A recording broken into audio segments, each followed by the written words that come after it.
Arkansas Governor Asa Hutchinson, who is set to leave office later this month. He joins us now from Little Rock. Good morning, Governor. Thank you for being here, and Happy New Year. Good morning to you, and Happy New Year to you as well. So I know you're thinking about a run for president. I want to get to that, but first, it's been 6 weeks since Donald Trump announced, and it's been quite a 6 weeks. He had dinner with an anti-Semite and a white supremacist. His tax returns have been released, showing that he was awash in debt, losing money, not paying much in taxes. That he tried to trademark the term rigged election. He floated the idea of nullifying part of the Constitution so that he could nullify the 2020 presidential election. And he hasn't done a single event, at least that I can see, a public event, outside of Mar-a-Lago.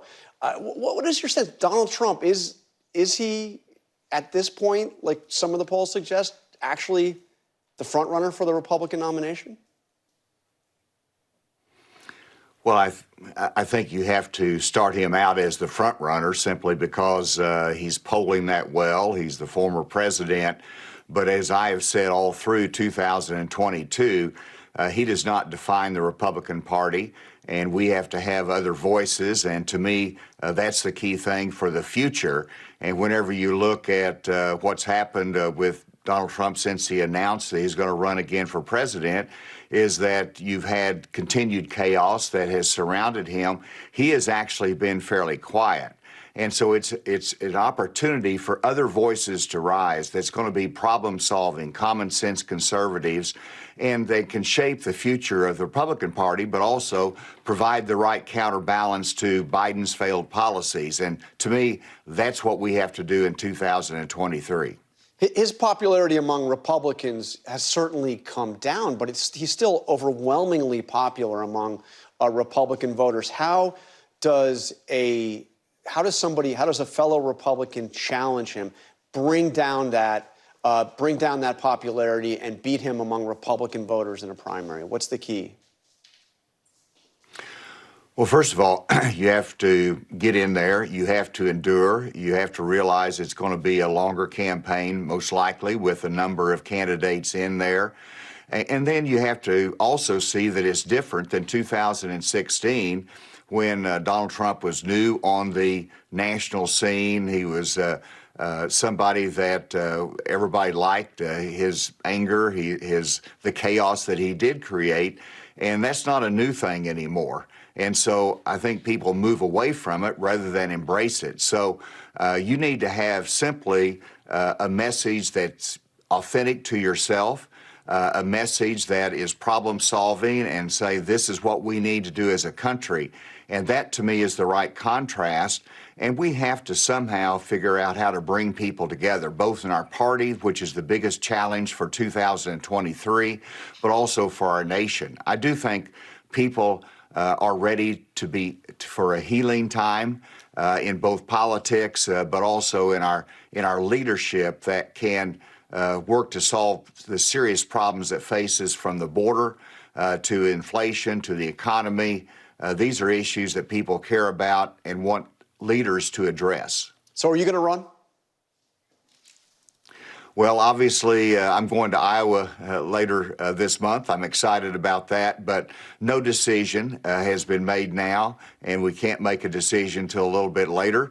But I want to be a part of the solutions for America. I want to showcase that you can have leaders that address problems and offer solutions and ideas. That's why we had the Ideas Summit this year to focus on problem solving, and that's the kind of what I want to offer this coming year.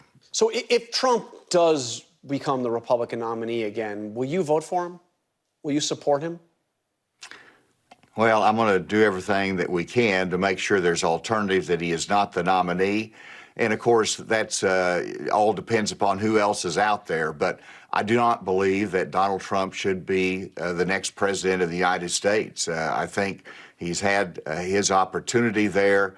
I think January 6th really disqualifies him for the future.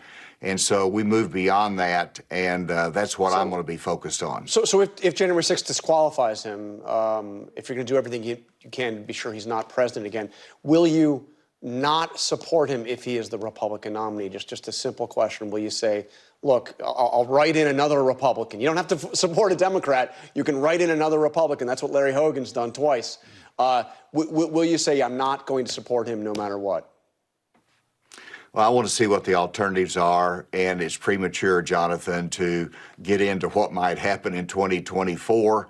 That issue will come up, but I want to see everything I can do to make sure there is the alternative and that Donald Trump is not the nominee of the party. That's the first thing, and let's figure out how to do that. Well, let me ask you, there's been talk that the Republican National Committee may say that to be in a presidential debate for 2024, to even be on the stage, you must commit to supporting the eventual nominee. Do you think that would be a mistake? I mean, it would effectively tie everybody on that stage to supporting Trump if he wins.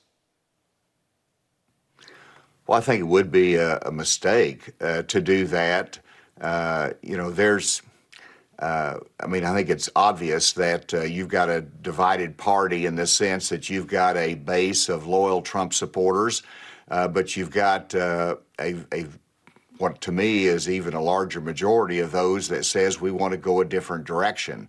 And so let's not put up obstacles to, one, unifying the party, but secondly, giving every chance that another candidate can have to showcase their skills and leadership capability, and to minimize the chance that Trump is going to be the eventual nominee simply because the rules are creating that kind of environment. I think you have to avoid that. Okay, hey, we're really out of time, but you're a former member of the House. I have to ask you, what should they do about Representative-elect Santos, who has lied about his entire background? Should the Ethics Committee consider expelling him? There has to be accountability for that. That is unacceptable. I don't know whether you can go so far as to not seat him, but certainly the Ethics Committee should deal with this, and he has to be held accountable for that. That's unacceptable in politics. It breaches the trust between the electorate and their elected official. But and we have to have more integrity in our political environment, in our elected leaders, and this destroys that confidence and undermines the integrity that's needed. All right, Governor Hutchinson, thank you very much for joining us, and again, Happy New Year. Thank you, Jonathan. Hi, everyone. George Stephanopoulos here. Thanks for checking out the ABC News YouTube channel. If you'd like to get more videos, show highlights, and watch live event coverage, click on the right over here to subscribe to our channel. And don't forget to download the ABC News app for breaking news alerts. Thanks for watching.